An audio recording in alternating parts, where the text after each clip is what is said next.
Welcome to Radio Free South Africa. This is your host, Karin Smith.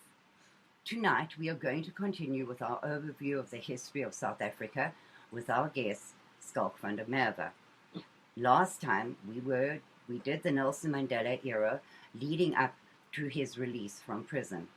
And tonight we are going to start by discussing how pre-1994 South Africa is a picture of what the rest of the world is undergoing today, with illegal immigration surging in all the white countries, with the police being declared public enemy number one in almost every country, with people being raped and murdered, with bombings and awful things happening throughout the world. This is South Africa pre-1994. Welcome, Schalk.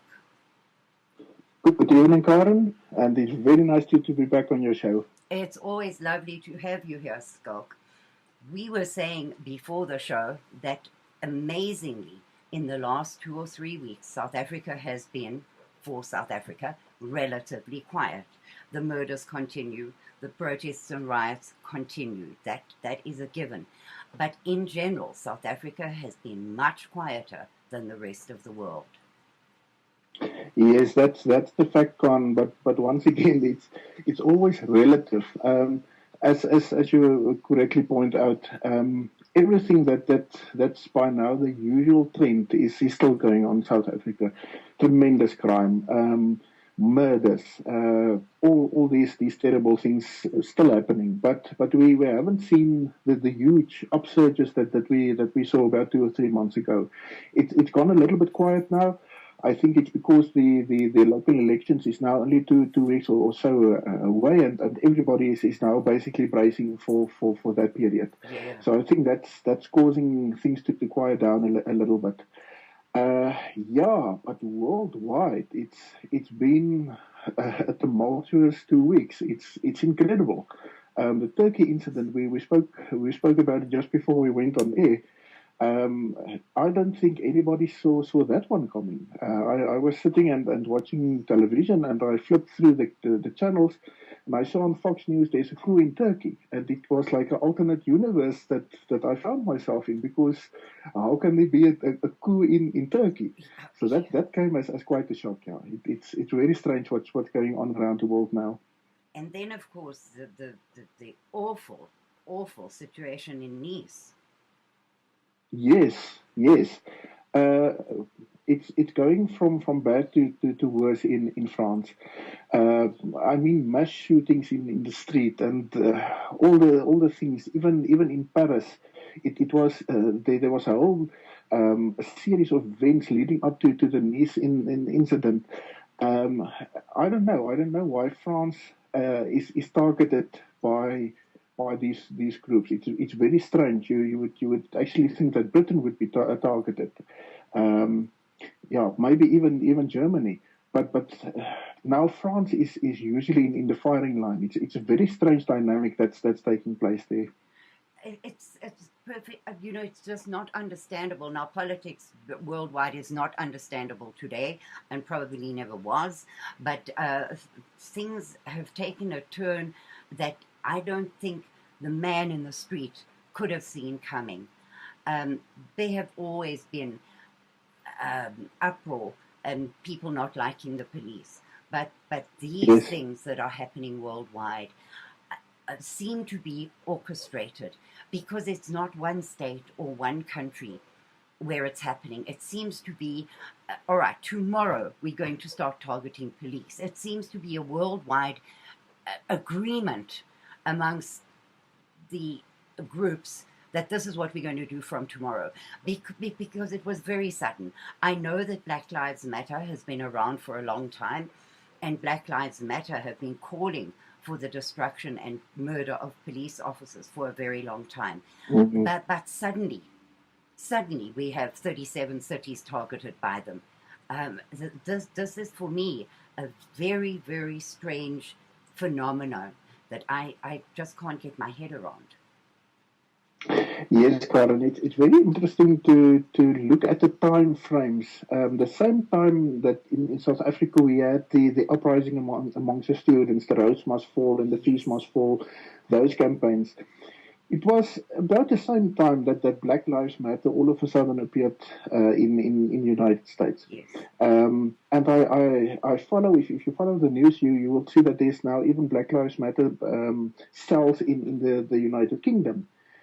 So it's very strange that the same phenomena that we're seeing in South Africa is also happening in the United States, which indicates to me that there must be some correlation between this. Either it's something brewing up in America and it comes over to South Africa, or like you say, it's a worldwide thing that's going on here. Uh, we must also remember that the last 2 weeks we saw world changing events. The Brexit, Yes, for instance. yes.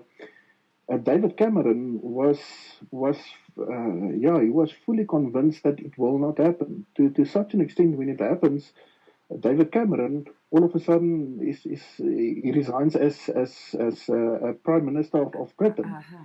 Now, if you told me a month ago that David Cameron would not be the Prime Minister of Britain anymore, I would have laughed at you because things like that doesn't happen. Which just shows you how dynamic politics worldwide has become all of a sudden. It's a very strange thing that's happening here. Deutsche Bank, the very old and very strong German bank, is facing the same fate as Lehman Brothers. The IMF went so far as to today issue a warning to say, but people, please look at the position of Deutsche Bank. It's going to fall. Now, if Deutsche Bank falls in Europe, it's going to pull the whole banking sector in Europe with it. Yes. I don't think people really realize how precarious our position worldwide is at this point in time. No, absolutely, because closer to you, Zimbabwe's bankrupt. Their banks are Yes. closing.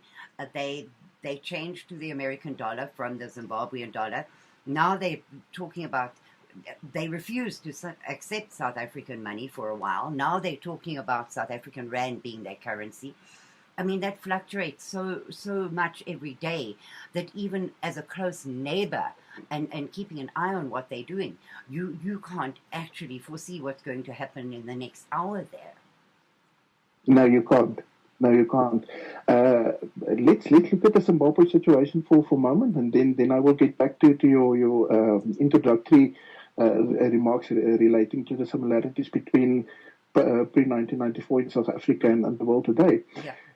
In Zimbabwe, you now have a popular uprising by the Zimbabwean people. Now, in any normal country, governed in the way that Zimbabwe has been governed, you would have expected this for maybe a decade back. But the Zimbabwean people have really gone through a terrible phase in their history. I think it's the most terrible that they have ever experienced. There's famine. There's civil war, not hot civil war, but it's endemic in many areas, and tribalism and all these things. And they've started to now become revolutionary. There's uprisings even in Harare, the capital city of Zimbabwe. You've seen uprisings. So this is a very interesting thing happening in Zimbabwe. But now you must remember that Zimbabwe is sitting right smack in the middle of the whole Southern African uh, uh, part of Africa, of the whole subcontinent. So the moment that the Zimbabwe become destabilized, it's going to affect everybody neighboring that country. Mm, And I think mm, there's about 9 countries that neighbors Zimbabwe. The next big question is if a hot civil war now breaks out, or the eruptions there become more intense, where are those people going to flow to? There's only one direction, and that's into South Africa. They are not going to Botswana. Those borders are closed. They can't go to Mozambique. They can't go north. So what will happen? They will, by all intents and purposes, they will flow in huge numbers into South Africa. How are we going to deal with that problem? We don't have the means to do that. and you already have huge, huge numbers of illegal Zimbabweans who were recently given a chance to become legal. They were given a kind of amnesty for a little while to get their papers in order, which Yes. Department of Home Affairs could not cope with the numbers, so they were given an even longer time to get their papers in order. But yeah, it's how are you going to cope? You already have xenophobic attacks. You already have the Zimbabweans, amongst others, being blamed for the poverty of black South Africans. So if there's a civil war and they flood in even greater numbers, you're heading for one as well, it would appear anyway. Yes, yes, and the whole issue of currency, the Zimbabwe dollar, of course, it folded. At one stage, you had the situation of paying trillions of rands for a loaf of bread. Sorry, trillions of Zimbabwean dollars for a loaf of bread. You're quite correct. Then they went on to the American dollar, and that, of course, caused even more havoc. I'm not going to go into all the financial details and stuff, but it was the most terrible thing that they could have done. So that impacted even further on their falling economy. And you're quite right. During the last week, there were reports now that they want to go onto the South African rand. Now, in other words, our currency will now have to carry an economy that has already collapsed. That's basically what the effect of that is going to be. So it's strange and terrible things happening all around us, and I don't think the man in the street really understands what is going on. For some reason, people don't realize how close to total chaos we are. The Chinese and the Japanese, they are saber rattling in the South China Seas. Yeah. Just think for yourself what will happen if that becomes a hot war. It will most probably end up in a world war. On the NATO Russian borders, you have a build-up of American and British troops, for instance, and the Russians are saying, well, we're not your enemy. Rather look at the terrorism that you're facing at home, but for some reason NATO is on full alert to go to war with Russia. I can't understand that one. That's also a very strange dynamic. It is just unbelievable. It is as if the political powers that be throughout the world are staging enormous world-changing events to draw attention away from the problems in their own country. That's how it looks like to me, because if Yes. and of course, war is money. I mean, one knows that once an economy is faltering, the best way to kickstart it again is to go to war, because then money flows like water. So, Yes. maybe this is the whole thing. The whole world economy is faltering, as we know. Every country owes more than its income. It's just a house of cards, just waiting for that puff of wind to blow it down. Yes. Yes, now I agree fully with you. But let's get back to your introductory notes. Karin, what is always interesting to me is that if you look at South Africa, you can see the rest of the world in 20 years. Yeah.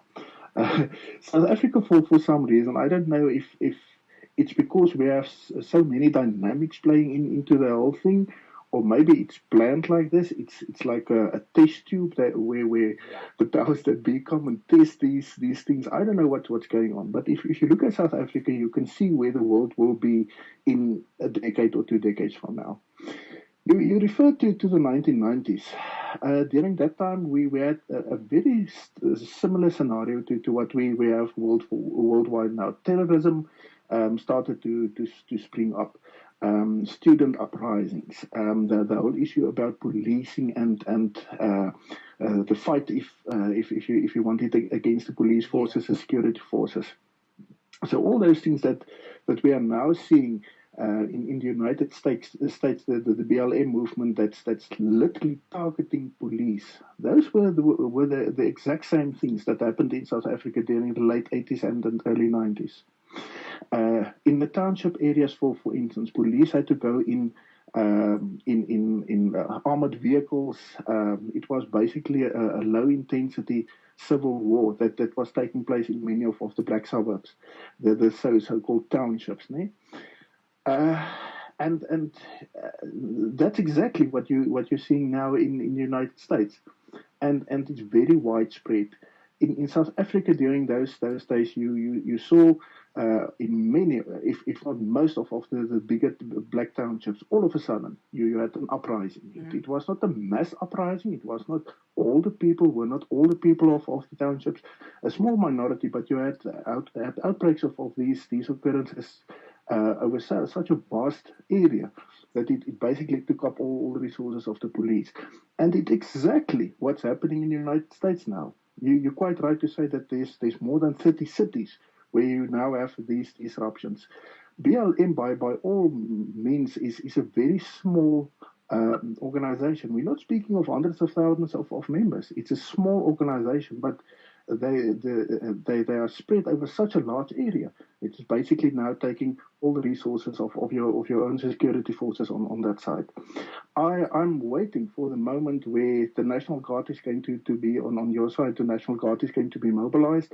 When you're going to see American soldiers, boots on the ground to try to quell those problems, because that will simply mean that you now have a civil war on your hands. Yeah. And I think you're very, very close to that. Very, very close. It does look that way. I can't see it any other way, because Black Lives Matter, together with a whole bunch of other little splinter groups, are determined to cause this problem. And one wonders, Schalk, you had this violence leading up to the elections. We have it leading up to our elections. Yes. Is there a greater purpose behind it? I don't know. I don't go in for conspiracy theories particularly, but the way and the speed with which this is happening, and over, as you said, such a large area, makes me think that it has to be orchestrated for a bigger purpose than just Black Lives Matter. Yes. Karin, the great irony of the whole South African scenario of the late 80s, early 90s, the ANC and the PAC, the so-called liberation movements, there were a few other smaller ones also, but they were not mass movements. People always have this idea of this huge mass uprising in South Africa, and then the liberation forces kicked out the apartheid government. That never happened. No.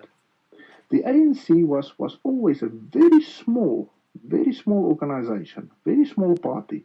It was only after the elections that about 60% saw them as the so-called liberators and the era of Mandela, and that's why they had this huge popular vote during the elections. But during the so-called armed struggle, Umkhonto were never more than a few thousand people. The armed wing of the ANC. So we're not speaking of mass uprisings. We're not speaking of huge revolutions like you had in Cuba or in Korea or Vietnam or in Russia or those areas. It's small intense groups causing the troubles. And it's exactly the same that's happening now with BLM and their cronies. The Black Panthers. The last time I heard, the Black Panthers, their numbers were in the hundreds, not even the thousands, in the hundreds. Yeah.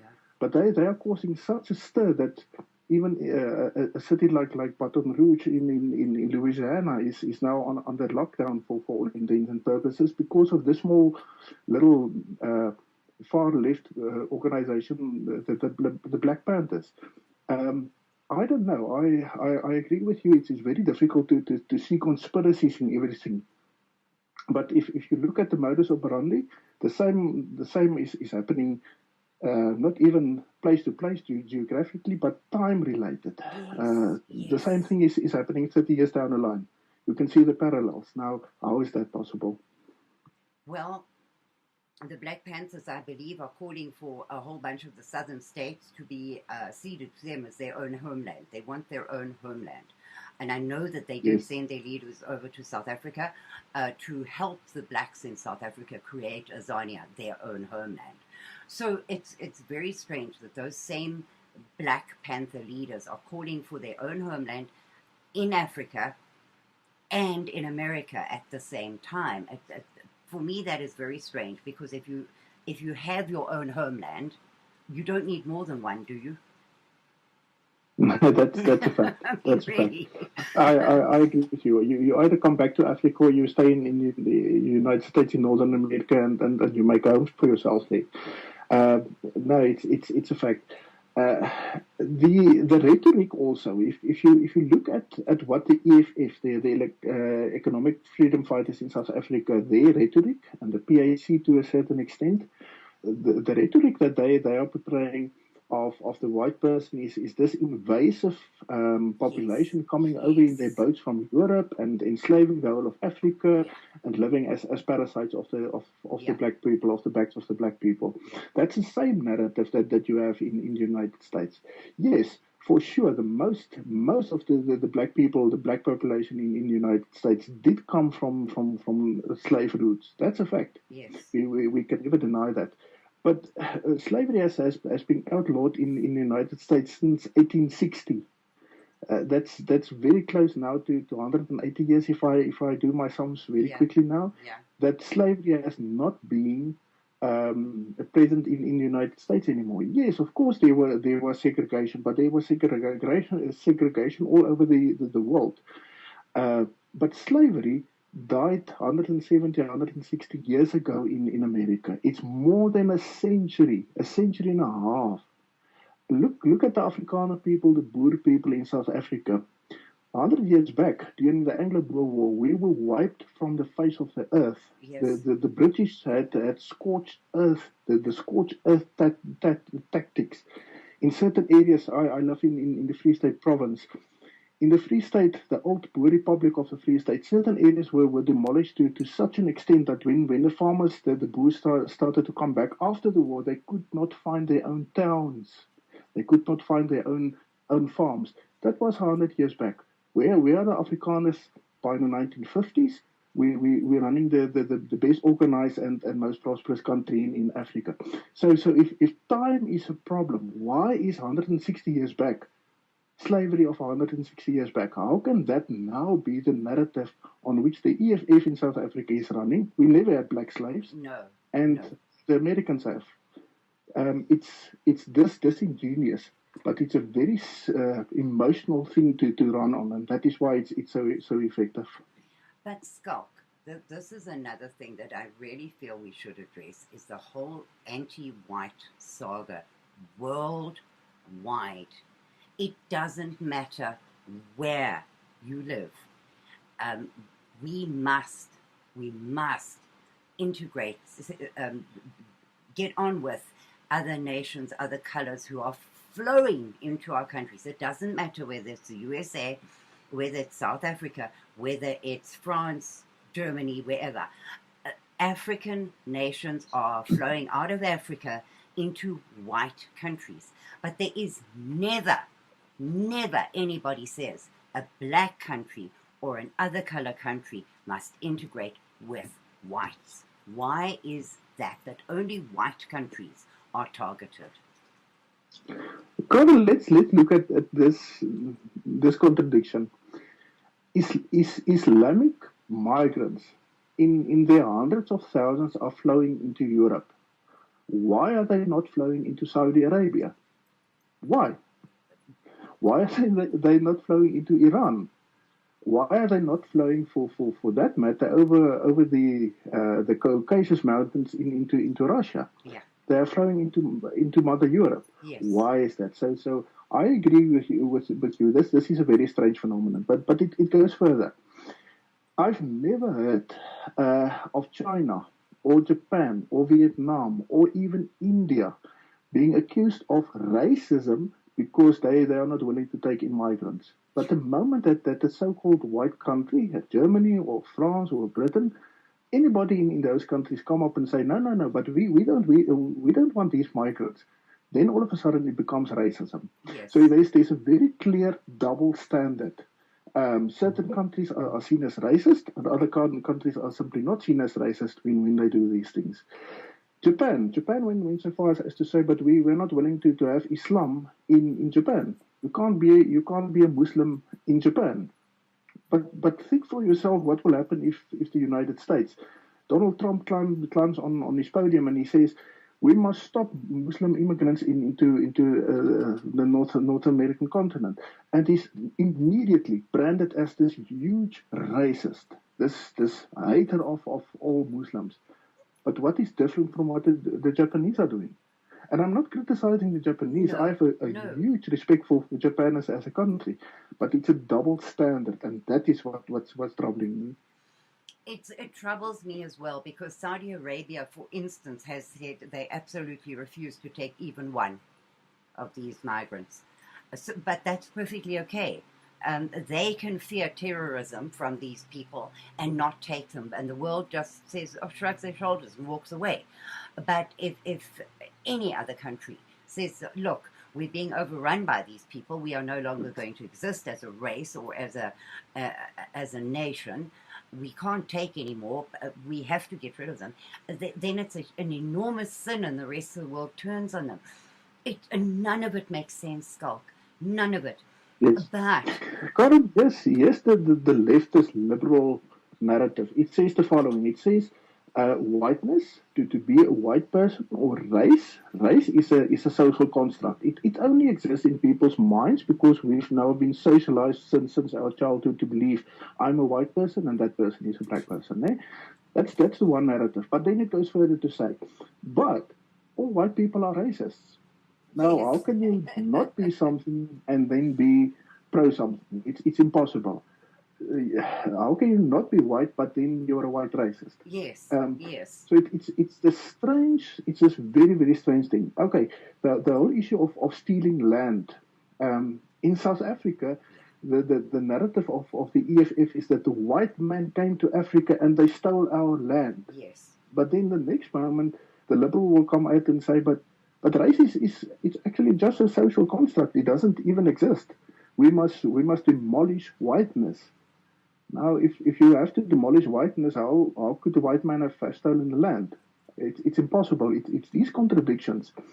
But you must remember that it runs on emotion. It does not run on logic. Yeah. It runs on pure emotion, and that's why it's working. The black races, the darker races are sitting in squalor. They are impoverished for whatever reason. It doesn't matter if it's their own mistake or somebody else's mistake. The fact of the matter is they are impoverished. And now it's very easy to simply take the blame of themselves and put it right square on the backs of the white population. Because the white population, for Pete's sake, are rich. They are relatively rich. They live in better conditions. Why? Because there's a lot of historic reasons for that. Working harder, not spending money rather saving, things like that. It's historic. So it's a very easy emotional thing to now drive this whole narrative against white people. Because for everybody, white or black alike, it doesn't matter what color you are, it is better if you have something to blame for your situation other than yourself. So yes, I do understand that it is also a uniting force. You can unite the 11 or more disparate tribes in South Africa who would otherwise be fighting amongst themselves. You unite them in a common cause against the white. But as we have seen in South Africa, then the country falls apart. So, the damage that you're doing to yourself is enormous, because you need that creativity, that whites do research and development. They discover, they do, they build, they find, they're innovators, which you do not find so much in the other races. So without the whites, they wouldn't have their roads, they wouldn't have the big buildings, they wouldn't have the imported German cars, etc., which they want.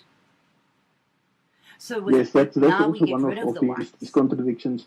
You will find a black African politician on the one hand hating everything white and European and colonial, but on the other hand wearing his tailor-made suit that was made for him in London, Yes, speaking English. I'm referring to Bob Mugabe now. yes, yes. Better English than Schalk van der Merwe is speaking, and I'm a trained lawyer. Driving in the most illustrious Maybach or Mercedes, aspiring actually to all those things of the highest culture that comes from Europe. But yeah, that's the big contradiction. That's the big contradiction. Uh, Africa for the Africans, that's fine. I don't have a problem with that. But then they must give back the Europeans all the technology that came with the Europeans, with the whites.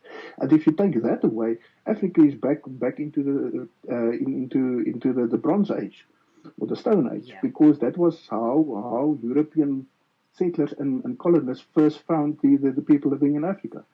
Uh, for goodness sake, and I'm not being racist when I say these things, it's simple fact that you can go and find for yourself in history books.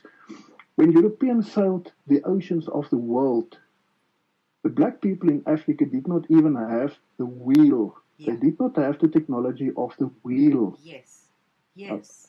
Now, when our forefathers were building the Greek and Roman empires, you can look at the illustrious buildings, the Roman roads, the aqueducts, those things. In Africa, there was nothing. People lived in straw huts, and they wore loincloths. Not even cloth. They wore the skins of animals. Yep. Fast forward 1,500 years on. Now we're starting to colonize the whole globe. We're going over oceans with our ships. That's how we got to the rest of the world. That is the technology we had at that stage. We were building the great cathedrals and castles in Europe. And we come to Africa, and there's nothing, not even political structure, Yeah. nothing. Yeah. Now, if you want to be African and you're proud of that, that's fine. I respect that. But then you must also respect what we as white people brought to Africa and to other places of the world.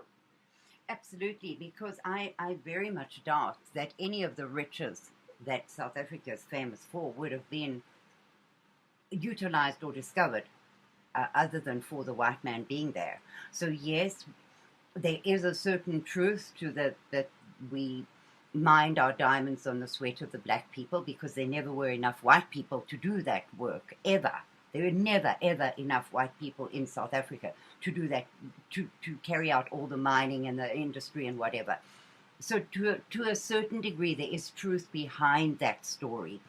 But without Karin, us, the black people did not work in the mines as slaves. no, Remember, the narrative is that we enslaved a whole population, and for 300 years we exploited them. That never happened. no, Schalk. They Black flowed people were into, living in their own black areas, yeah, where they under their own chieftains and their own kings, and they migrated. You will remember under apartheid, one of the most controversial parts of apartheid was influx control. yes, Now, influx control were laws set in place by the white apartheid government to stop black people coming into the white areas. Ne? mm-hmm. Now, they came to the mines and to the factories to come and work there by their own choice. They were not slaves, they were migrant workers. Yes, We had to make laws to stop them coming into the white areas. We never made laws to bring them into the white areas. yeah. So this whole narrative is turned upside down when you really go and look at the facts of the whole thing. Yeah, no, I absolutely agree with you there, Schalk. But you know, if you look at it from the false history that people understand, Yes, yes, I understand every yeah, lie is based on a small truth, so that yes. it's not totally a lie. So this whole narrative grew out of the fact that yes, the mine workers, the manual laborers were mostly black. That is absolutely true. But as you have just said, that was a choice they made. They wanted part of Western civilization. They wanted the things that Western civilization and money could buy. So they came to get their part of the pie. And obviously they had to work for it, as does everybody else. Yes. Karin, the much maligned pass laws in South Africa, for the American listener who don't know what the pass laws were, it were laws that prohibited black people from moving from the black areas into the white areas, for which they had huge strikes and mass action and marching to the union buildings, demanding from the white apartheid government, scrap the pass laws. We want to come into white South Africa and come and work in your mines and factories. Mm-hmm. It was not the white people pressuring black people to come and work there. This is going to sound very harsh, but the influx of black people, of the black tribes into the white areas was a problem, and it was at the core of apartheid. To stop black people coming into white South Africa. We were not enslaving huge amounts of people and moving them all over the place to exploit them. We didn't want them in white South Africa. That is why we had apartheid and why we had the pass. And they demanded to be there. Now, here we come back to where we opened, Schalk. Exactly that is happening to Europe right now. Europe is not enslaving those people and forcing them to come to Europe.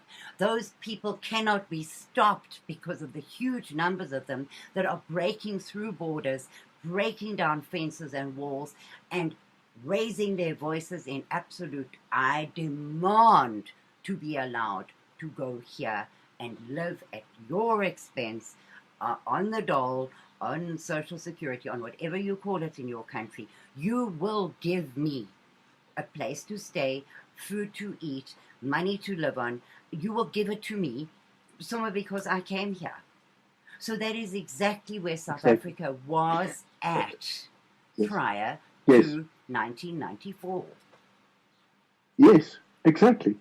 White South Africa, we covered this in previous programs. I'm not going to go into the details again. Yeah. But the black homelands were situated in some of the best watered and most fertile parts of South Africa, whereas the white part, at least half of white South Africa, is still mostly desert. It's the Karoo and the Kalahari and those areas. Yeah. Okay. And you had this huge influx from the black areas into the white area where they never lived. The 1913 Land Act consolidated where the black people lived. Right. You're quite right. It's exactly the same what is now happening in Europe. Nobody is forcing. Yes, you can go to the contemporary history and say, yes, because of all the wars in the Middle East, all these people have been displaced. That's a fact. I can live with that to a certain extent. But who are the migrants turning up in Europe? Are they women and children? No. For the most part, not. Not. For the most part, it's not. Of course, there's real refugees that has been displaced and they have nowhere else to go. But the vast majority, if you look at any of the pictures showing this huge inflow of people into Europe, it's men in their 20s and 30s. Yes. Now, how can they be refugees? Where are the children and women? Have they disappeared? What happened to them? And it's very true what you're saying. So nobody is forcing them to go to Europe. Now, let's look 10 years from now. What's going to happen to those migrants? They are not going to fit in. No. They're not going to find work in the formal economy. You're going to end up with exactly the same as in South Africa, that you're going to sit with a huge population of unemployable people that you can't tax. You can't put them into formal jobs. You can't educate them. What are you going to do with them? And then they're going to say exactly the same as in South Africa, but we are now being oppressed. We are now oppressed, and we want economic freedom. I was sitting in a conference not very long ago where a black business person very clearly, EFF in his rhetoric and what he was saying. He was speaking to an ANC minister, and he said the following: "We demand jobs." Now, remember this. This is a business person. It's a business person. Uh-huh. I'm also a business person. I've never worked. I worked for the state for a few years on a salary, but I've never worked for a boss. I've been my own boss. I'm a businessman. So for me to go to government and say I demand a job, Yeah, it's ludicrous. totally. That guy is sitting there, and the narrative in which he operates, how his mind is working, is that the government must provide him as a business person with a job. Now, it's exactly the same as in Europe. I'm a migrant. I turned up here, and now I must have a job. I must have a place to stay. I must have social security. I Yeah. must have all the benefits that the European people are enjoying. On what premises? How can you demand that? How can you demand that? Well, So it's a very strange thing that's happening here. but Schalk, you see that is the whole thing. This is exactly what South Africa was suffering from, and this is why we had apartheid. Now they can see in Europe what the consequences are for not defending themselves and their way of life and their nationalism against this influx. You can see it because the number of reported rapes and murders and burnings and lootings, and it's enormous. I bet you Europe has never seen, well, since the days of Genghis Khan probably, never seen such a mess as they are in today.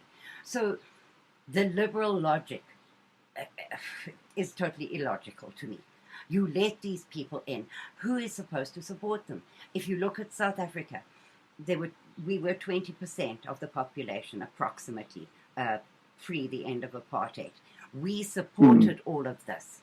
And so who could blame us for saying, look, we can't support anymore. The population has already grown 920%.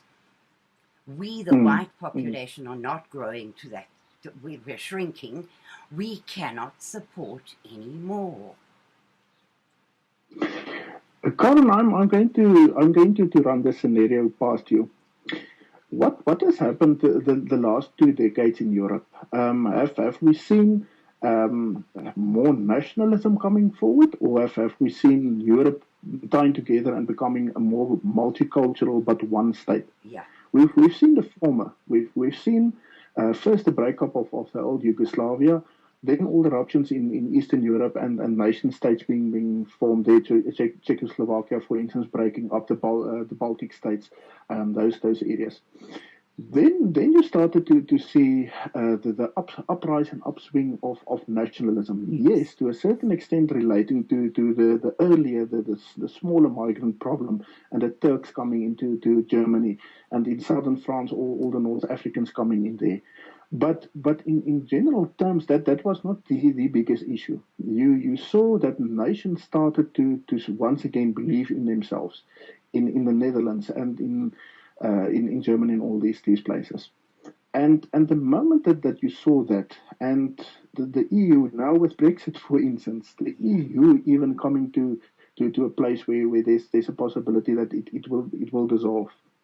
All of a sudden you have this introduced new problem that now forces everybody to shift their focus from being nationalists to simply just trying to stop the migrants coming in. Yeah. Isn't it like a hammer and an anvil?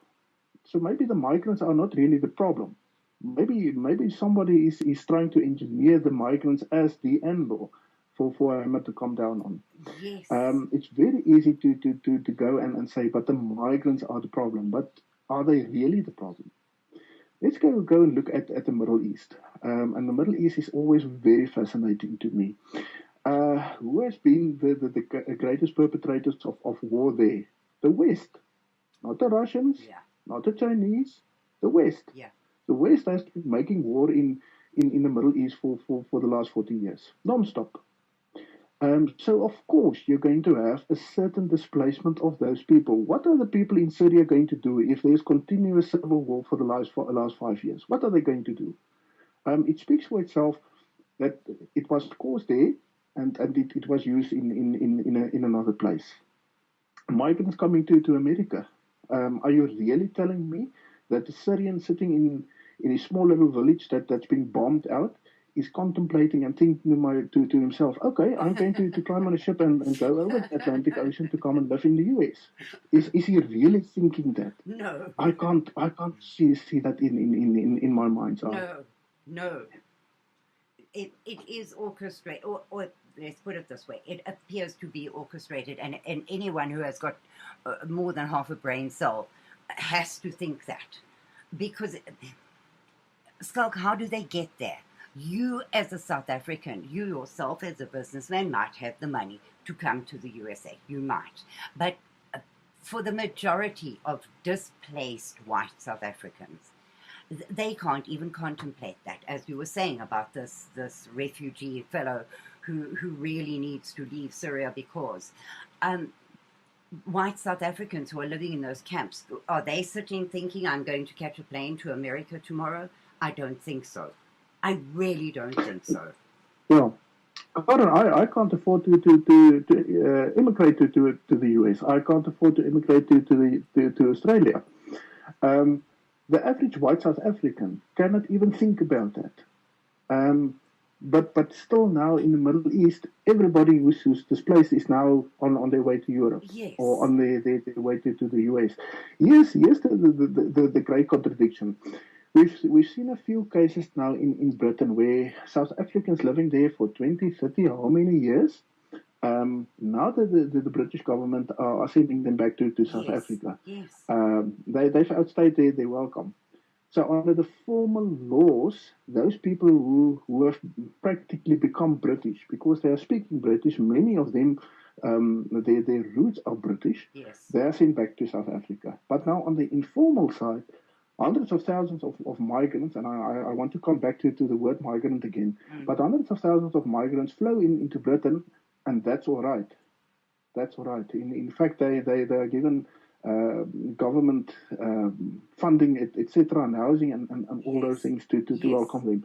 So once again, you're sitting with this contradiction that's based on double standards. If you go and look at what a migrant is, a migrant actually it's a person that moves into a certain area but will not stay there permanently. Yeah. Okay. If these people are really migrants, here's my question to the governments of Europe. When are they going back? When are they going back? Those people are not migrants. They've come to Europe in their millions to come and live there. How can you put them back into Syria or back into Turkey now? Because Turkey is going to become one huge mess, I can promise you that. How are you going to repatriate those people back to the Middle East? It's impossible. They are not migrants. Migrant, the word has been used and created now to be a euphemism, just simply to disguise what's going on. It's not migrants. They're not migrants. Invasion. Schalk, honestly, because when hundreds of thousands of people come into your country against your will, it is invasion, is it not? Whether they are armed or whether they are not armed, they are simply overwhelming you by their numbers. It's invasion. Yes. In South Africa, we're sitting with a very practical problem that the government say we have hundreds of thousands. We know it's millions of illegal aliens. We try to repatriate them. Lesotho, for instance, a small landlocked country right smack in the heart of South Africa. We have Lesotho citizens coming in their droves over the open border. They will be caught wherever in South Africa. They won't have the necessary documentation, papers, and these things, and immigration control will simply then send them back, repatriate them to Lesotho. And the very next day, literally the very next day, the people are back in South Africa because there's no border closing them. So it's a non-stop cycle of insanity to simply try and repatriate those guys. That's Lesotho. Our bigger problem, as we spoke now, is Zimbabwe. Now, if a million Zimbabweans, let's say 500,000 Zimbabweans are living in South Africa today, how can we repatriate them back to Zimbabwe? How can you do that? You can't. It's impossible. we're sitting with Nigerians. There's by some records even as many as 200,000 to 500,000 Nigerians. Nigeria is on the other side of the African continent. Yeah. Just to pay the transport of these people back to Nigeria, it becomes such a hugely costly exercise that it becomes impossible. So in other words, it's not migrants. A migrant is a person that comes into a country, works, and he goes back. That's a migrant. Yes. Yes. These people are not migrants. They are being displaced into the white areas and the white countries for permanent residency. They are put there so that they can live there and ultimately through culture and numbers break down the cultural fabric of Europe as it happened in South Africa. Yeah. And that is why we have been saying for years, Schalk, look at South Africa, because this is your future. And there is now no question that we were correct in saying that and sounding the alarm. But nobody wanted to listen. Karin, look at what happened to South Africa's economy. As from 1994, we had policies like black economic empowerment, employment equity, all these things that basically started to oust white people out of the economy of South Africa. Mm-hmm. And we're seeing it. We're seeing the net effect of that in tens, if not hundreds of thousands of poor whites now living in squatter camps. Yeah. Right? Yeah. By law, we are now being discriminated against. We're pushed out of the economy. The next phase, of course, is physically taking our belongings, our land, our houses, all these things. Those legislation is in place already. Yes. How can you tell me that is not going to happen in Europe? Of course, if the majority population in Europe is not in Germany, is not German anymore, or in Netherlands, it's not Dutch anymore. If the majority is going to be from outside, it speaks for itself. At one point in time, they will get to where South Africa is, where those people that were living there for centuries, for thousands of years, are going to be pushed out of the economy first, and later on from their physical belongings, as we are seeing in South Africa. Well, Schalk, you are seeing it in Germany. I think it's Germany, where they have been taken out of their homes so that migrants can go and live there. You have seen it with no-go zones in the UK, for instance, where they are ruled by Sharia law, and you do not go into that area for fear of your life. So they have already got little enclaves going, and it's not going to be very long at the rate at which they increase before they just take over the whole country. So then the whole world is going to be what? The whites disappear totally?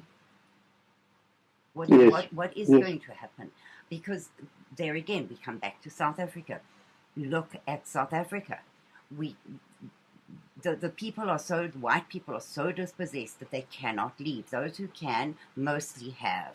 Mostly, I don't say all of them. There are still people making a good living there, have a good job, or have their own business. There are white people who are still thriving. But a third or more of the population is dispossessed, displaced, and has no future. They couldn't withstand anything. They can't withstand a cold winter. They can't withstand health problems. There's food shortages in South Africa, so they're going to be suffering from malnutrition, etc., etc. They, sad to say, if something doesn't change, they are done for. And the world must watch and look and see their future, because that's it exactly.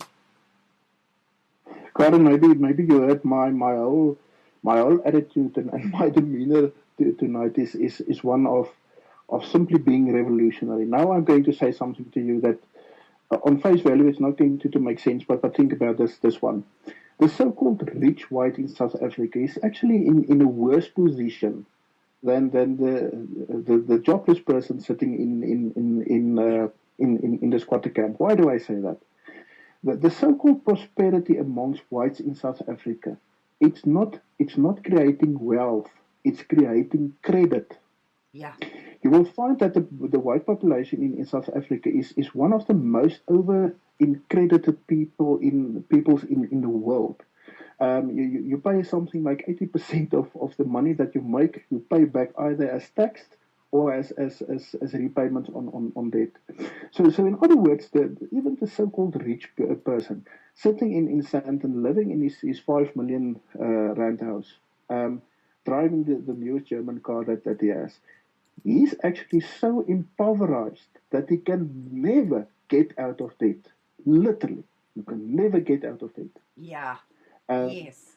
so in other words, even the so-called white rich people in South Africa, those people are to my view, in my view, even in a worse position than the people sitting in the squatter camps. At least that guy, and it seems strange to play the one off against the other, but at least that guy, if he gets a good job tomorrow, it's going to go well with him. But the rich guy sitting in Johannesburg or Sandton, that's so indebted that he will never see the end of that debt. Um, he's basically a slave to the system, and he can never get out of that system again. So many times you will find that people show the finger to white South Africans and say, yeah, but you're actually now better off than you ever were. Look at the high living standard that you have. It's done on debt. It's done on debt. Now, it's not forced. In many instances, it's simply keeping up with the Joneses. Yeah. But the long and the short is, it's debt that's driving so-called white prosperity. It's not building wealth. We are not getting richer. We are getting poorer at a tremendous rate, and the bubble is going to burst. Yeah. And on that note, we are coming up to an ad break. We will be back. You're listening to Radio Free South Africa with your host, Karin Smith, and our guest, Schalk van der Merwe from South Africa. In our last portion of the history of South Africa, we were discussing Nelson Mandela. What we did not, however, discuss was the referendum, which turned South Africa over to the ANC and subsequently, of course, freed Mandela. Welcome back, Schalk. Thank you very much, Karin. Let me give a little bit of historic background to the referendum. The American listener must remember, up to the early 90s, South Africa was actually like a confederation of different nations. You had white South Africa, that was the Republic of South Africa. Then you had a few independent states, for instance, Botswana, Venda. Those areas were independent states. Within South Africa, they were nation states holding certain black tribes, and then you had the so-called homelands, which were nominally independent, although they still fell under administrators from South Africa. So that was the constitutional background, geographical background to South Africa. Inside white South Africa, you had a tricameral, a three-chamber parliament, of which the white people voted for the Volksraad, and then the colored people. The colored people is not a black person; it's a person of Malay and colored and Khoisan origins. They voted for one of the chambers, and then the Indian people voted for the other chamber. So that was the makeup of South African politics.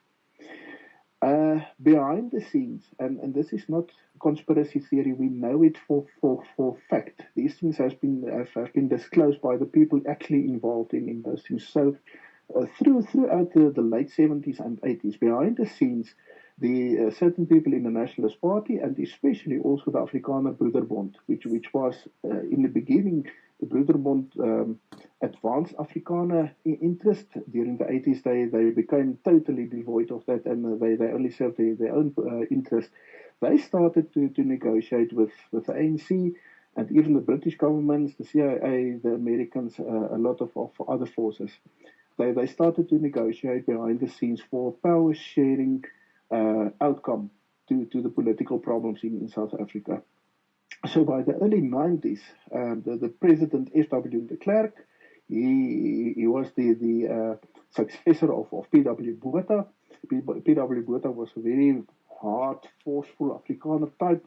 And then F.W. de Klerk came, and from the beginning, De Klerk was much more liberal. He wanted to bring South Africa to a new phase in its history, etc.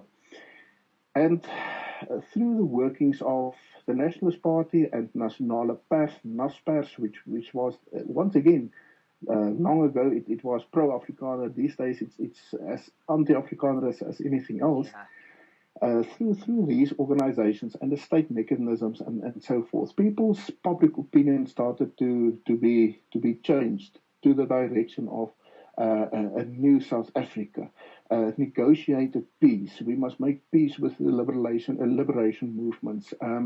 Of course, South Africa was sitting under this tremendous strain of sanctions from the outside world. We couldn't import weapons. We couldn't play our sports in the outside world. So there was a huge amount of pressure also. And F.W. de Klerk came forward to create this wonderful utopian future for South Africa if we could work together. But for that, he needed the majority of the white people, the white electorate, to vote in that favor. And that is where the referendum of the early 90s, 1992, if I remember correctly, where that referendum came by. And the questioning of that referendum was fraught in itself. It simply asked the white electorate, can we proceed with negotiations with the ANC or with the liberation movements?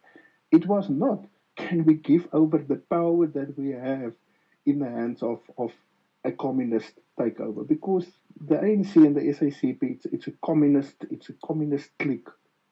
So the referendum was done on that, where the white people were scared on the one side into a position where they feared. We have all this negativity from the outside world and all the troubles inside South Africa. The townships are burning, and we can't go on fighting the Angolan war and all these things. So on the one hand, you had the thesis, and that thesis being the fear installed into the Afrikaners. On the other hand, you had the antithesis of de Klerk coming and saying, well, I have the solution. We can have a peaceful solution to this whole thing, but then you must give me the mandate. So in 1992, it went ahead that the referendum was held amongst the white electorate, and they indeed gave him the mandate. Yes, you may go and you may go and negotiate with the liberation movement. And that ended up in CODESA. CODESA was basically a convention of all these organizations and parties and all the stakeholders supposedly coming together around the table and negotiating a new settlement in South Africa, the dawn of the new South Africa. So my own view of this, it was fraught. It was simply fraught, committed by the Nationalist Party, led by F.W. de Klerk, that duped the white electorate into what they later on, unfortunately to their own detriment, started to realize what was actually very negative to themselves. Absolutely, because as I've said many times, Schalk, the question of that referendum was phrased in such a way, it was very much like, when did you stop beating your wife? There was no correct answer to that question. So yes, we were tired, Schalk, and I know I was a young adult at that stage. We were tired. We were tired of fighting. We were tired of not knowing where the next bomb was going to go off. We were tired of our brothers and our sons fighting the border wars. We were just tired of being taxed to death to support the homelands. And we knew that the red line for America lifting the sanctions against us was to free Nelson Mandela. That was their red line. It was non-negotiable. He had to be free. Yes. So we knew. Yes, I want to put a footnote for the American listener there.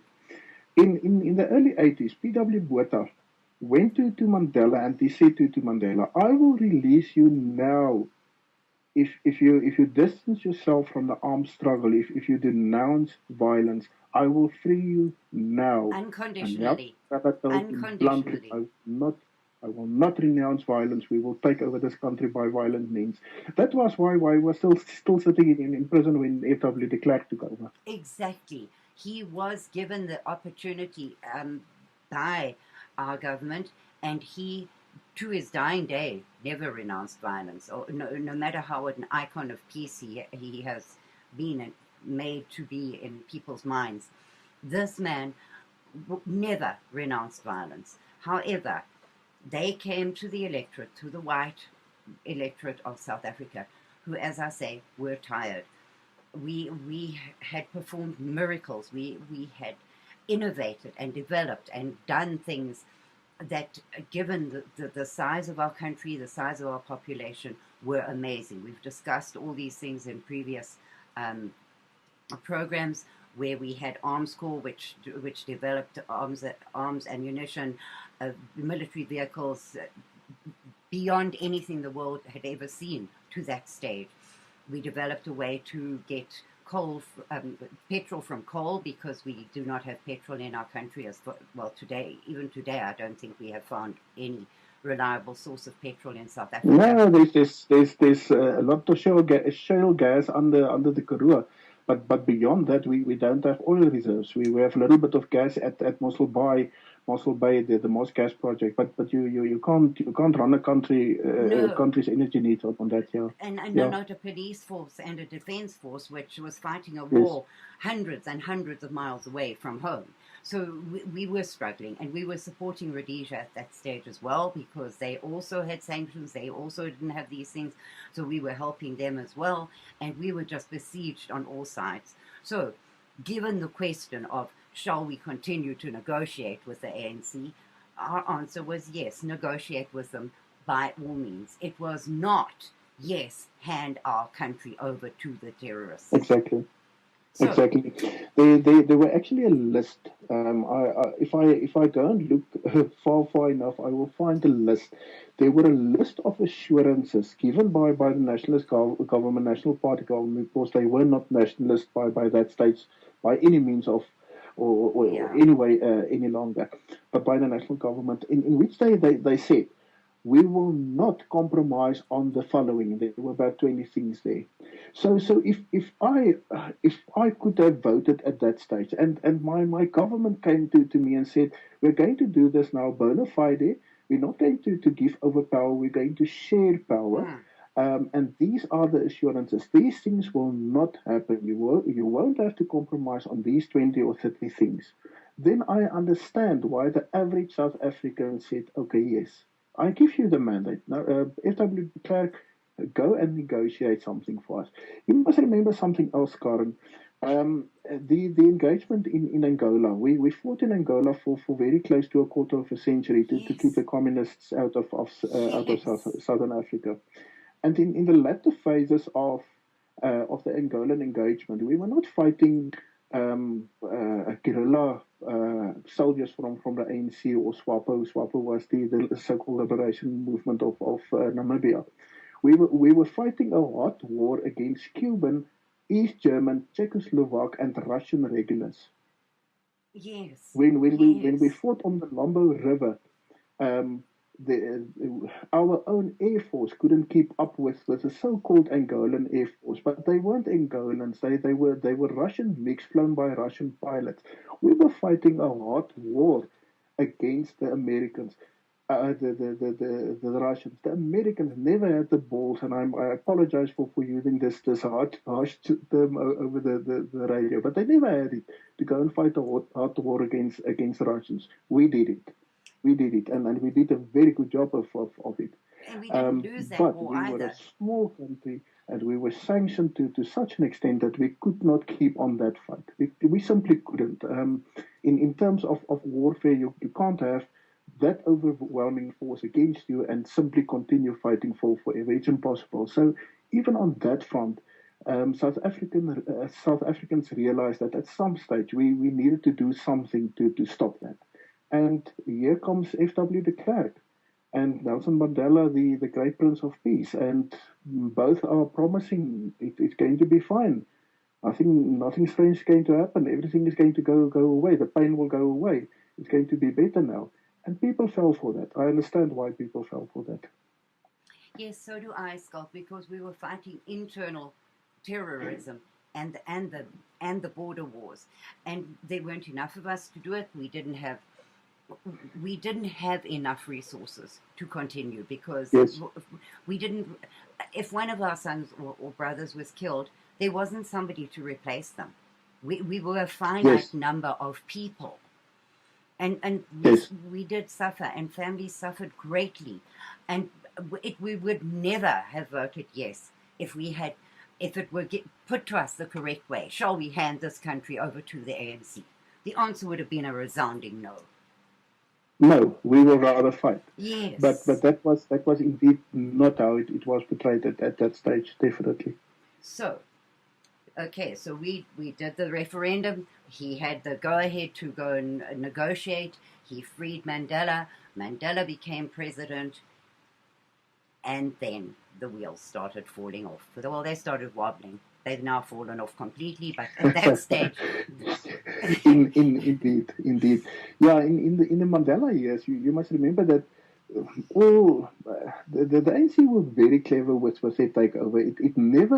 It never reached the point of a revolutionary takeover. So you didn't have the scenario that you had in Mozambique, for instance, or in Angola, or for that matter, most of Africa, where everything was replaced at one moment. yeah, It had happened gradually. The ANC, the SACP, actually has an ideology called gradualism, and that is exactly what they did. So they took the whole old state apparatus of the white government, and they used that to great benefit to stabilize themselves to power for about the first 10 years of the so-called new democracy. And only then they started to press out the white people and get them out of the system. So they were very clever in rather following an evolutionary path than a trump-up revolution and simply getting rid of everything and anything. So that is why you had a time of great stability under Mandela. You had a tremendous Minister of Finance like Trevor Manuel himself yes, being a yes. communist, but I think he was won over to the Western way of thinking very early on in his career already. So he was running the country as quite good as a Minister of Finance. So through the Mandela years, it seemed as if this thing was actually working, but it was not, because the underlying problems in South Africa was never solved. It actually became bigger and bigger. How we got duped? It is very simple. Things like sport. We were barred from competing in sports. Then the new South Africa dawns. In 1995, we actually win the bid to hold the 1995 Rugby World Cup. Yes. Now, rugby in South Africa is like American football is in certain areas in the United States, or baseball. It's not even a sport; it's a religion. Absolutely. So now we have the opportunity. The new South Africa is coming. The Springboks can play the world again at rugby, and we actually get the World Cup in 1995. And I will always in my mind remember how we were duped with Nelson Mandela standing with his number 6 jersey next to Yes. Francois Pienaar, the beautiful blonde Afrikaner man leading the Springboks, and the two of them presenting this united South Africa, and everybody is waving the new South African flag. We were duped there. We were duped with Bon Jovi coming and singing South Africa again, and Tina Turner coming to South Africa. So everything seemed to be so nice now. We were fighting 5 years ago. We were fighting this bloody war in Angola. Today we have peace, and we're being accepted back into the fold of the international community. So on face value, it definitely seemed as if everything was working to our benefit. Why was it not? Because the people sitting in Nelson Mandela's cabinet, let's for a moment forget about Mandela himself. Yeah. But the people sitting in his cabinet were hardline communists. Hardline. People coming from the most leftist backgrounds you can imagine. A person like Joe Slovo, a Jewish man from Lithuania, he was rabidly anti-Afrikaner and rabidly anti-white. He's sitting there, and he's one of the primary um, think tanks, the heads, brains inside the new cabinet of Nelson Mandela. So for people looking from the inside out, it seems everything is fine. But if you really go to the dynamics of what was happening there, it was a communist takeover, and we didn't realize what was going on. No, we didn't, because we were just so relieved. Suddenly, as you said, we had access to the outside world. We could play sport again. We could actually get technology from the outside world, because we were very backward in that respect, where computers and that kind of technology was concerned. We didn't have it. We came to TV very late after the rest of the world, through belief, not through lack of technology. But we were deprived of outside. We had a very narrow view of the world, because all we had was South Africa.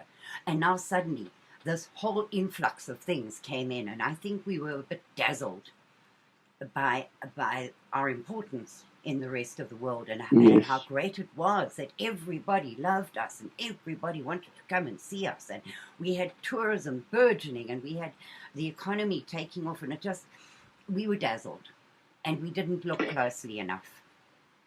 Your summary is spot on. You must remember that South Africa, for at least 30 years before that, was the scoundrels of the world. We were more hated than the Libyans.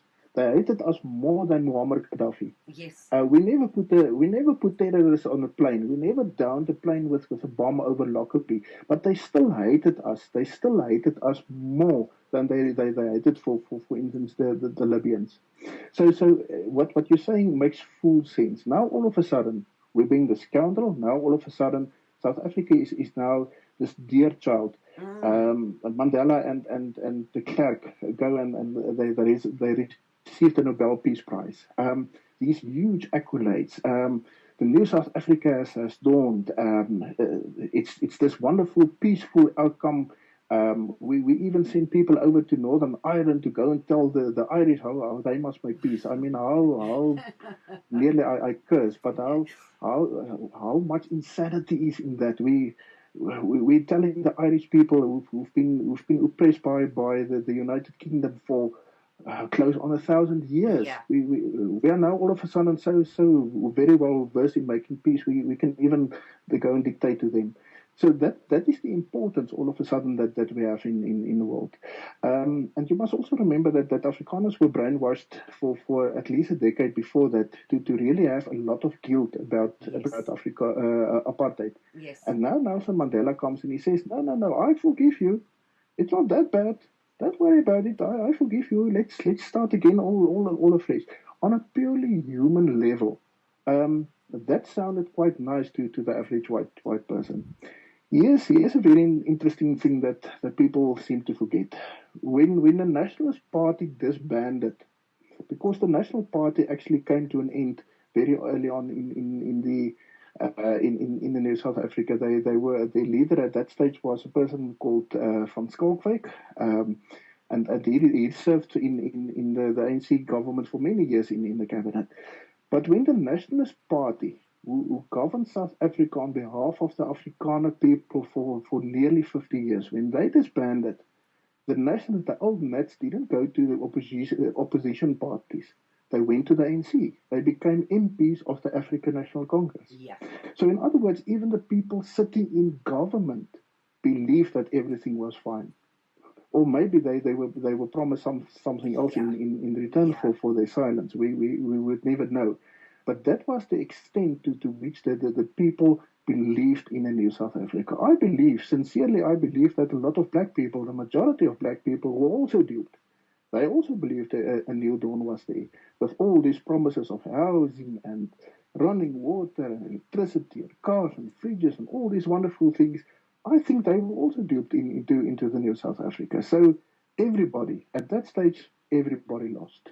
And the first big oops that we experienced, of course, was the weapons scandal. Mm-hmm. Now that is one of the most interesting parts of South African history that has never been recorded, that you can find. very early on. Now remember, South Africa is sitting with the South African Defence Force, who fought successfully against the Russians. Yeah. We're sitting with the best military equipment on earth. We're sitting with a G5 cannon that can shoot 30% farther than the best Russian and the best American cannons can. We're sitting with a Rooivalk helicopter that's better helicopter than, for instance, the American Apaches. We're sitting with all that technology. We can build nuclear bombs. At Pelindaba, we are building nuclear bombs. Yeah. That is how far we Yeah. are advanced militarily. When the new South Africa dawns, all of a sudden, the new government, the ANC government, see the need to go into a hugely expensive weapons deal with a host of European companies for submarines and frigates and new fighter jets and you name it, to go and make war against who? Yeah. Apparently, nobody thought far enough at that stage to simply ask the question: Why are you buying weapons? Yes. Against who are you going to make a war now? Okay, during that weapon scandal, it now seems that everybody, literally from ground up, everybody was corrupted at some stage. Everybody received some kickback or payback or commission or bribe, whatever you want to call it. And that was the first time I think the average South African, white and black, but stood back and said, what's going on here? Yeah. This thing is not really working as it's supposed to. But you had the media and even opposition politics that didn't really go that extra mile and expose all these things. It was exposed many years later, but then it was too late. So that was the first really big hiccup that we experienced. And I think at that stage people were supposed to have really come to their senses, but they didn't. They didn't. On a purely personal human level, people were still dazed by all the wonderful things that were happening Yes. around them. Yes. And not paying attention, Schalk. Not paying attention because most people's personal life had improved a certain degree. And our sons and brothers were not going to war. We didn't have to fear bombs in the street. It did look like this rainbow nation was flourishing, and it was beautiful. It was wonderful, because the infrastructure, etc., was caring for itself. It lasted a certain amount of time before the damage started showing. So it looked on the surface fantastic. And this, as you say, the ANC had this way of creeping things up on you. So they do something, and you come to accept it as a normal way of life, and then they do another little thing and another little thing.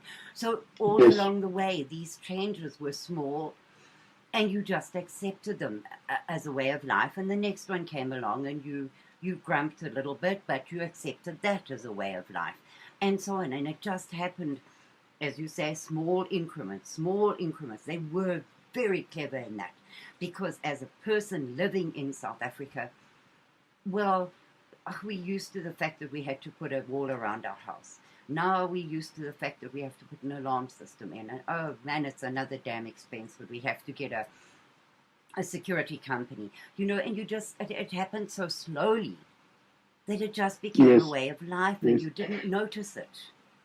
And Karin, we must also remember something that we discussed on numerous shows previously.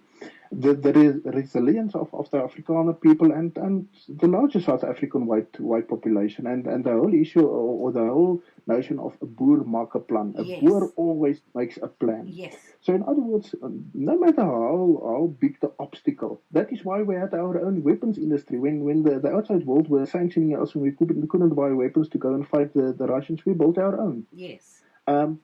When we couldn't import oil, we simply went and we started making petrol from coal. Yes. So in other words, now the Afrikaner, the mentality of the Afrikaner is the following: if there is a problem, we think over it or around it, and that is why it's one of the great survival mechanisms. That is why we've been living in Africa for 350 years. That is how we survived. But it's also to our own detriment, because we don't fight back. We rather make a plan around the problem. Yep. That is why we're sitting 25 years into South Africa being murdered in scores. We don't even know how many white people Yeah. have been murdered. But for some reason, we kind of accept it because we can make a plan around it. So it's this very positive thing that unfortunately is now working against us. We spoke before we went on. We also spoke about the farm murders. I hate the term farm murders. It's a euphemism for white murder. Yes. Yes. But farm murders, the calculated farm murders, even in the very massaged numbers coming from the cultural unions, farm murders are not reducing. The number is not declining. The number is skyrocketing. Especially On the this one year. side, yes. So on the one side, you have this huge increase of murders of white people in the platteland in the country areas, né? But on the other hand, you have a state mechanism that's very clearly failing when it comes to law enforcement, no matter how you look at it. An organization, a leftist organization, it's funded by George Soros, Yes. Africa Check, came out about a month ago, and they said that there's been about 650,000. Now listen to this: 650,000 murders the last 25 years. Now that's black, white, all the colors, doesn't matter. 650,000 murders. We could have waged war against pretty much the whole of Europe, and we would not have suffered that amount of casualties. Yes. But Yes. for some reason, we simply accept this as good and fine. Okay, well, there's another 650,000 South Africans murdered, and nobody seems to really come into in yeah be against it and go to the streets. They go and march all over the place and burn down schools when the government don't put in their toilets. Or for some silly reason, they go on a rampage and burn down the schools. But not once have you had, for instance, a march against murders in South Africa. It simply doesn't exist. When the white population go and do the Red October campaign, where they go and march in Pretoria and all over the place, we actually had marches in 64 locations in South Africa. Yes. About 10,000 people turn up all over the country. 10,000 people by maximum standards. Yeah. It's about I figure it was about 7,000 people come to the street and say we're fed up with the murders in South Africa.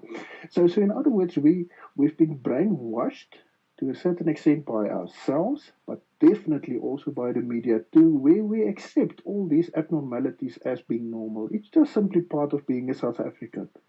To have I propose to you, Karin, that if you go to any South African, white, black, colored, doesn't matter, that person, you will not find a person in South Africa that has not been either affected by crime himself or know somebody in his close family that has been affected by crime. You won't find a person in South Africa like that. I You won't. absolutely agree with you. It is a state of war. It really is. We are living, well, South Africans are living in a war zone. And that's been said in various articles about South Africa. And yet, even the blacks have not marched against crime. They march against all kinds of other things. And yes, the crime in the black community is greater than in the white, simply by numbers. It's a numbers game. There are way more blacks than there are whites, so therefore the crime is larger amongst the black community. So the murders in the black community are 10 times the number of the whites. Nevertheless, they have not stood up and marched against it. And any attempt by any white organization to meet with the government, to meet with the police, to talk about these things, they have discussions to discuss discussions and meetings to discuss having a meeting, and it goes nowhere. Exactly. Current something that the American listener must also remember, and the same scenario is playing out in United States again, is the proportionality of crime. Yes. I always take rape now. With the greatest respect to ladies listening to this program, if you go and take rape, you will find that there's a huge number. Once again, we don't know the numbers because race are formally excluded from police dockets. So we can't count how many white women have been raped. We can't. But we know it must be thousands. We know it because of the simple reporting of people saying, I have been raped.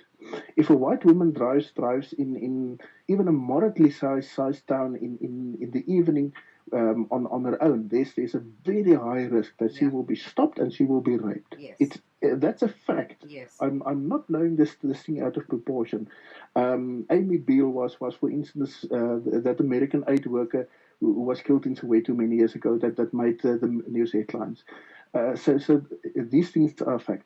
We don't know, but it must be a huge number of white women being raped by black men. Now, okay, here's the converse. I personally do not know of one single incident of a white man raping a black woman. Of course, there will be isolated incidents, of course. And those white men raping a black woman, I will denounce as a criminal. They should hang on their necks by a lamppost so that everybody see you can't go and rape a woman. Yes. But the number is so small that proportionally, this is basically black on white crime. It's not crime in general. The murders in South Africa, yes, you will read in the newspaper a farmer shot an intruder and the intruder died. You will read that. Yes. But on a daily basis, there is black on white murders. You find that in the United States also. You find this hugely disproportionate rate of crime between races, but it always goes in one direction. I always turn the scenario around. I say, okay, let's say 4,000, because we know there's at least 4,000 farmers that have died in these farm murders. We know that because even the agricultural unions and the police are saying these are the numbers. Yeah. So let's accept that 4,000 white farmers were murdered. Let's turn it around. Let's say that there were 4,000 incidents of whites killing blacks. Oh. You can just imagine what that would have caused in South Africa. Yeah. And this is not proportional. If you go to proportionality, it means that white people are only about 8%. Let's round it off to 10%. So times 10. That would mean that whites would now have to have killed 40,000 blacks in South Africa to reach the same proportionality. Yeah. Now, what would have happened if that was the case? What would have happened? It would have been a total and full-scale race war, civil war in South Africa. But somehow, once again, we're back to the contradictions that we spoke about earlier. The double standard is there. If a white person is killed by a black person, it's ordinary crime. If a black person, for some strange reason, is killed by a white person, it's a huge media frenzy, and all the white people are all of a sudden racist. Absolutely, Schalk. I mean, if you take one of the few news stories that came out of South Africa in the last few years that received international attention, it was Oscar Pistorius, because he was a white man who killed his girlfriend. Now, yes. How many of those are happening every single day in South Africa? Black on black, black on white, it doesn't matter. Those are not reported. But the white guy, the one white guy who committed a murder is world news all over the world. Yes. Karin, I was a prosecutor. Now in the United States, you would probably call that a district attorney. I prosecuted for many years. It would be an unusual event for a white person to appear in court, and not because there's a bias against black people. It's simply because white people, number one, in number are so few that you can count the amount of crimes. But secondly, because of the living standard and the culture and all these things, there's just simply not a preponderance to crime. You find it all over the world. It's not a South African thing. But then, you're quite right. A boyfriend getting drunk and killing his girlfriend. Those cases are so common that as a prosecutor, become so desensitized. It's like nothing. It's another docket on your in your office. Um, the, it's now being accepted, and it's seen as a problem that there's a huge number of domestic violence incidents and killing of men of their girlfriends and wives and stuff. So we're speaking in the tens of thousands of incidents. But you're quite right. Oscar Pistorius goes, and we still don't know what happened there. No. And he kills his girlfriend, and all of a sudden it becomes this media frenzy for 2 weeks, and the whole world know about this white guy that killed his girlfriend. Yes, and that Schalk should point out to the world how rare an event it is in South Africa for a white person to commit a violent crime. That incident alone should make our whole case for us. Yes, yes, that's a fact. It's an oddity. It's an oddity to find such violence and then a killing. Yeah, as I said from my own first hand experience, it would have been very strange and very odd to have found that amongst the white population. Yep. I'm not being racist when I say this, because it's an accepted problem in the colored community. Rape. Yes. There's areas in the Northern Cape. There's a place called Leonardsville. It's a small little town, very close to a bigger town called Kaimus. Leonardsville is accepted by the UN as the most raped community on earth. There is a case that you're not a percentage of rapes. In other words, it's not like 10% or 20% of the women are raped. You count the amount of rapes per woman to get to statistics, right? So the crime is so endemic that it becomes usual. Like we said earlier in South Africa, abnormalities becomes normal. Yes. Because of the amount of times it happens, Yes. the repetitiveness of this. Absolutely. Absolutely. And I mean, it doesn't matter in South Africa whether you're 86 years old or 6 months old, you will be raped. End of story.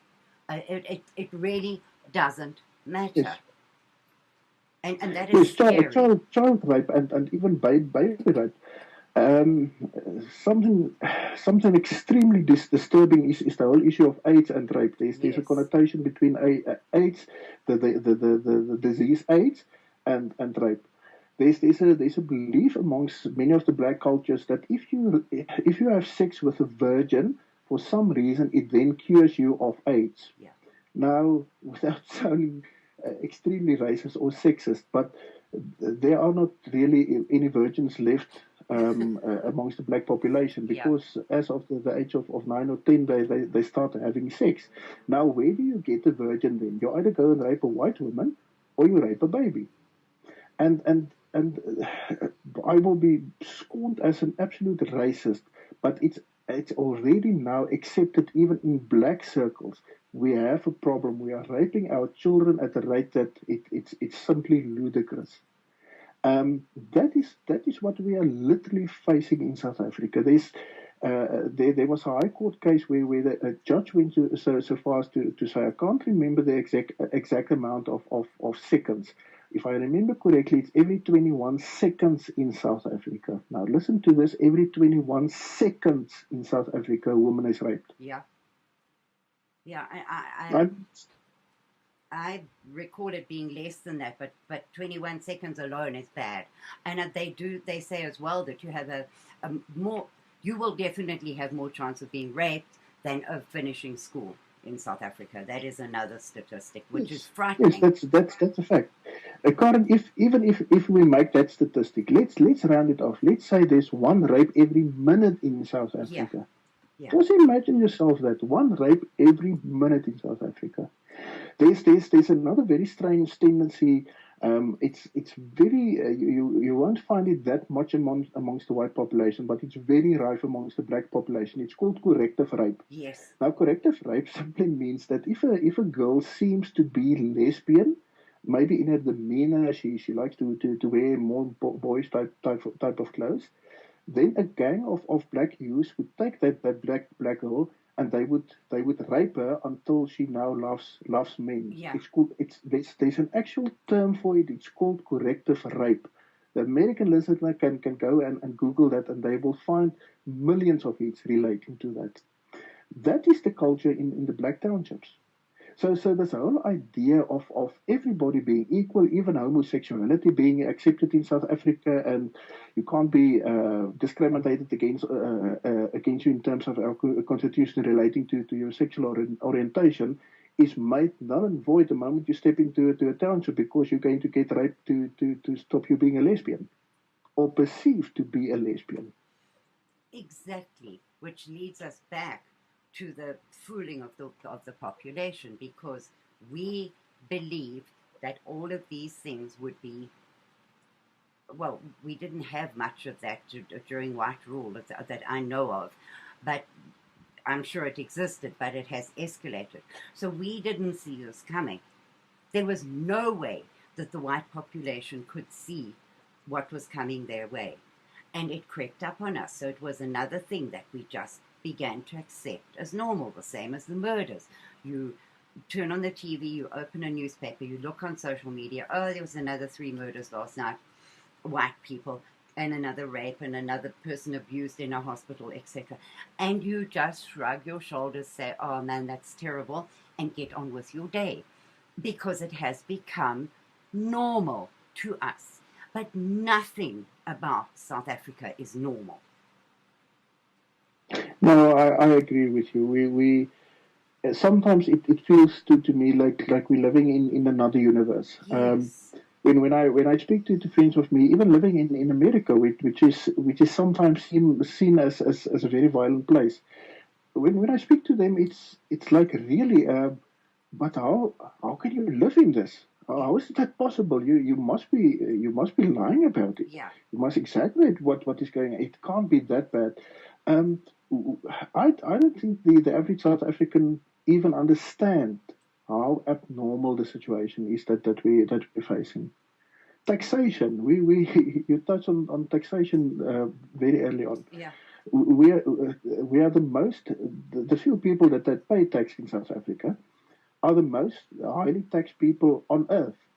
You can go and look that statistic up for yourself. We are the most taxed people on earth, and yet we don't have proper roads. We don't have proper schools. We have to pay out of our pockets for our medical care. Yeah. I can go on. So in other words, if you live in Sweden and you pay 40% of your salary, you're going to get something back. Yeah. In South Africa, it doesn't work like that. You pay tax because you pay tax, not because you must expect anything back for it. No. And then we got used to it. It's fine. If the Minister of Finance goes on his podium and he announces the new tax regime and rates to be enforced for the coming year, there's a little discussion about the whole thing, and everybody goes quiet and go on with their lives because it's deemed normal. It simply happens. Here's a statistic that will maybe throw a few of your listeners off their chairs. South Africa is supposed to have about 55 to 60 billion people. We don't know how many people are living in South Africa, but let's say it's 55 million people. Every month, the government is paying not to 17,000 people or 170,000 people. They are paying 17 million out of a population of 55. 17 million government grants to children, to the elderly, to the sick, to basically everybody for whatever reason can come on that payroll system. So at least 17 million people out of a population of 55 or 56 million is basically 100% um, under the scheme are dependent on handouts from the state. They don't work; they get money from the state. Where does that money come from? Out of the white taxpayers' Pockets. pocket. Mm-hmm. So, And so, so now, in other words, we're literally paying the upkeep of 17 million people in South Africa. It goes further because the moment that you take that money away, you're going to sit with the civil war and with disturbances anyway. So we actually every month we're paying 17 million people extortion money just simply not to go and burn down their schools and our towns. That's basically what's happening. It's extortion. It's nothing else. They're talking about next year paying every unemployed black person. Yes. That's coming up. I forget what the figure was. It's either 1,076 or 2,076 rand a month. So now we're going to have the 90% of the what is your unemployment? 60-odd% amongst blacks. It's impossible to say. Let's say at least half of the people are sitting at their houses. Yes. Yes. So now you're going to have another huge number, millions added to the taxpayer funded stay at home and do nothing pool of people. So, and why would you even look for a job if you're being paid to stay at home? Exactly. And meanwhile, and that's a fact. That's a fact for the American listeners. What Karin is saying is a fact. There's legislation in place already to which youths, person under a certain age, as well as unemployed people are now going to receive money from handouts from the state. Yes, you totally disincentivize anybody to go and look for a job. If you're a young person and you put on the system now, you're going to receive money every month, no matter if you work or not. Why are you going to look for a job? Why? And then you add to that, Schalk, the incentive of child support. For each child, you get paid X amount. So the younger you... Sorry, we lost Schalk for one moment there. Schalk, I was saying that with child support added to that, you now are encouraged to have children earlier and earlier because for each child you get more money. So already junior school children are pregnant and you're going to have them just keeping on popping out babies because they get an unemployment allowance with no end to it. It's not like you get unemployment for 6 months and then you stop, you have to go and work. No, you're going to get this permanently, as I understand it. And then child support on top of that. So you're going to have a growing population dependent on the taxpayer, which is diminishing population. So where does this all end? It's not going to end. Remember this is now the clever social engineering of the ANC government. Because of their own policies, nothing else. The economy has basically stalled. We're growing nominally at about 0.1%. If you go and do the calculations, we actually our economy is already contracting. So the long and the short is we have the huge number of unemployed people in South Africa because of the policies of the ANC, because the economy is not growing. Now instead of the government doing something to make the economy grow, because ideologically they can't, because they are by their own definition communists and they're against the business sector. So they're not doing anything to stimulate business so that there can be job creation. Their clever social engineering is now simply to give a payoff to everybody that's unemployed. It's as simple as that. It's to counter the high number of unemployed people, which is caused by their own policies. So it really becomes. There was that movie Idiocracy. Yes. But we're literally living in South Africa, and we. Mark my words, in 15 years from now, America is going to be where we are now. We are living in an idiocracy. We can't sustain it. It's not viable. It's going to fail at one stage, but we're living in it. We're seeing it firsthand. And the white population, because we're a small, marginalized group, we're only 8% of the population. We are basically disarmed. We don't have a police force or army that's going to look to us. We are the most vulnerable people at this stage in South Africa. If anything and everything, anything can go wrong here, the white population is going to stand first to take the brunt of it. Absolutely, Schalk. And yet, We have government positions, municipal positions, all kinds of technical and that require university degrees or diplomas, positions being held empty because they will not employ a qualified white person to fill those positions, which is leading and helping to the disintegration of South Africa. Yes, yes, because of their own, and it's not even only ideologies; it's legislation. Because of their own legislation, they are actually stimulating the incompetence of state. You can't fix it. You simply can't fix it. The system has become so broke that you can't fix it. And for the Americans, this must be your wake up call. What's happened under Obama is going to be worse under Hillary Clinton. If you vote Hillary Clinton in as president of the United States, mark my words, you're going to last 5 years and you're going to fold. And you're going to fold in a much bigger way than South Africa could ever have. Yeah, absolutely. A vote for Hillary Clinton is bend down and kiss your backside goodbye, because literally that is the end of the shining city on a hill, which is still today is the great hope for all mankind. That is America. And yes, the home of the brave. I grew up with the idea of the Americans as the home of the brave. Yes. And it's sad for me as a Westerner to see this guiding light in our lives just simply dimming and dimming and dimming, and it's going to die at some stage.